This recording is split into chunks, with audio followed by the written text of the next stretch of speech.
warahmatullahi wabarakatuh.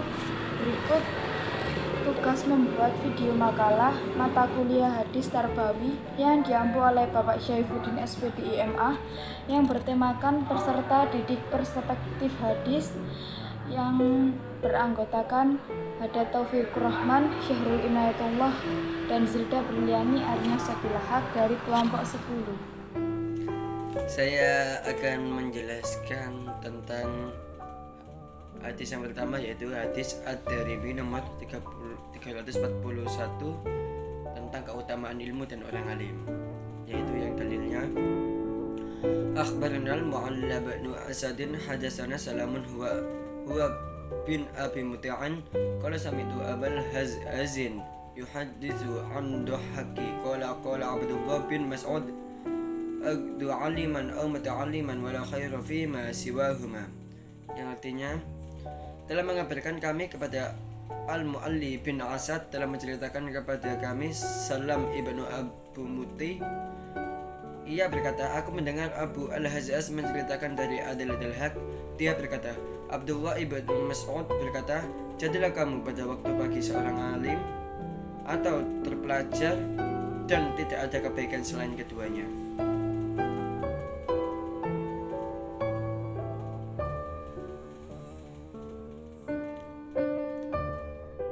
Jadi hadis ini menceritakan tentang keutamaan ilmu dan orang alim. Perintah menuntut ilmu bagi seorang muslim sudah secara gamblang dijelaskan dalam Al-Quran dan hadis.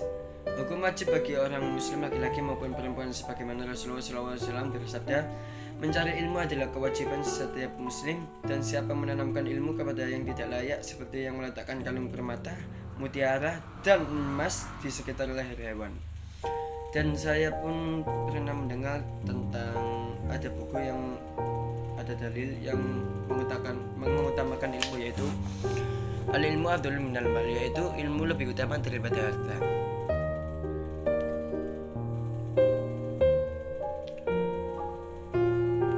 Hukum menuntut ilmu yaitu wajib ain. Wajib ain ini artinya kewajiban menuntut ilmu ditunjukkan pada setiap individu.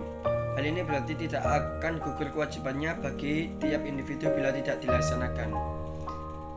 Jadi seorang manusia itu diwajibkan untuk menuntut ilmu ditunjukkan pada setiap individu, tapi tidak akan gugur, tidak akan salah kewajibannya bagi tiap individu bila tidak dilaksanakan. Contoh seperti orang gila gitu, orang gila atau orang dalam gangguan jiwa, orang yang tidak normal. Yang kedua, wajib kifayah.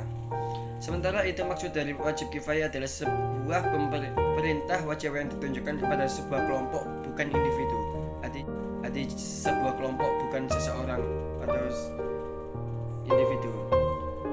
Artinya kewajiban dari sebuah kelompok tersebut dianggap gugur bila salah satu dari kelompok tersebut mengerjakan atas atau bisa dikatakan dengan perintah menuntut ilmu yang wajib kifayah dipelajari oleh seluruh umat muslim akan gugur bila sebagai dari umat muslim telah mempelajarinya.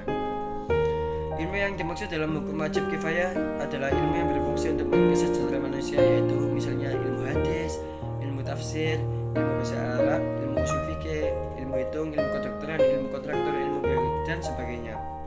Intinya, semua ilmu tersebut berfungsi untuk kepentingan masyarakat luas. Itulah penjelasan mengenai hukum menuntut ilmu dalam pandangan Islam. Dan dalam amal soleh, orang yang baik. Jadi kita kalau tidak bisa menuntut ilmu dengan membaca, kita bisa mendengarkan cerita tentang ulama atau orang-orang alim seperti kiai, ustadz, ustazah, untuk mempelajari ilmu, karena beliau lah yang mensedekahkan atau menjariahkan ilmunya untuk menurunkan ilmu-ilmunya kepada murid-muridnya. Jadi kita sebagai orang yang menuntut ilmu juga menghormati guru-guru kita, karena bila tidak menghormati, bila guru itu tidak ridho, maka ilmu kita tidak akan manfaat. Sekian. Sekian. Wassalamualaikum warahmatullahi wabarakatuh. Selanjutnya saya akan menjelaskan hadis yang kedua, yakni Qolat ya Rasulullah ja'at talabul ilmi. Qala marhaban batalabul ilmi in talabul ilmi la takhaf bi malaika wa taqah bi anjataha farikal ba'daha ala ba'di hatta tabalighas sama'id dunya min habratillah ya labab, yang artinya, wahai Rasulullah, aku datang hendak menuntut ilmu.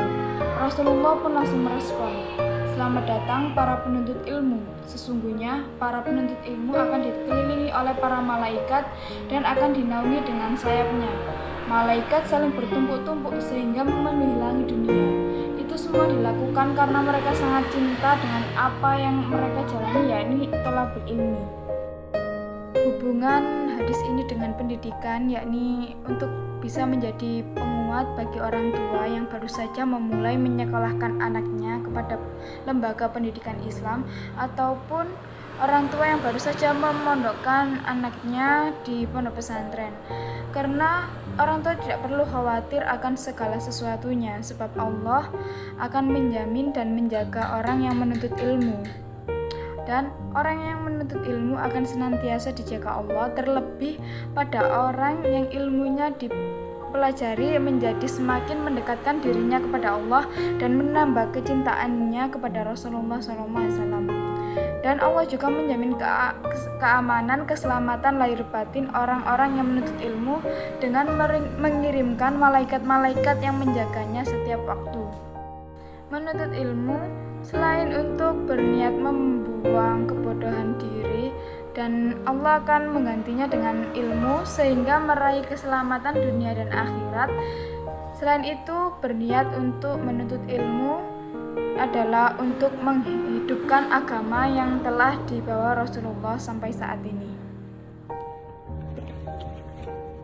Hadis yang ketiga yaitu may yuridillahu bihi khairan yufaqihu fiddin, yaitu yang artinya siapa yang dikehendaki kebaikan sama Allah, maka orang tersebut akan dipahamkan di dalam agama, yaitu agama Islam. Jadi hadis ini menjelaskan bahwasanya hendaknya seseorang itu memiliki kemauan untuk mempelajari ilmu agama Islam, agar termasuk orang yang dikehendaki Allah kebaikan untuknya, baik di dunia maupun di akhirat. Artinya, seseorang yang memahami ilmu agama, pasti ilmu tersebut akan menunjukkan kepada kebaikan dunia dan akhirat. Jadi, seseorang yang tidak dikehendaki kebaikan oleh Allah, ketika seorang pelajar sudah paham tentang ilmu agama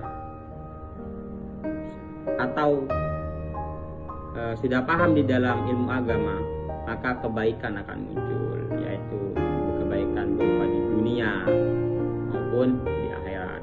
Ya, di dunia seperti contohnya diberi rezeki terus menerus, hidupnya tercukupi,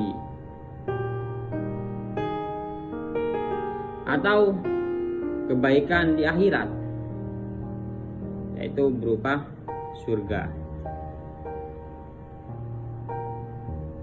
Dan juga paham tentang ilmu agama ini sangat berpengaruh di dalam kehidupan pelajar. Contoh, si A paham di dalam ilmu agama, akan tetapi kondisinya si A di dalam ekonomi sungguh sulit, kelas bawah. Akan tetapi karena dengan ilmunya dia tetap bersyukur. Bersyukur ini adalah termasuk juga kebaikan. Sekian dari kelompok 10. Apabila ada kesalahan kata, mohon dimaafkan. Allahumma fiq ila aqwamit thoriq. Assalamualaikum warahmatullahi wabarakatuh.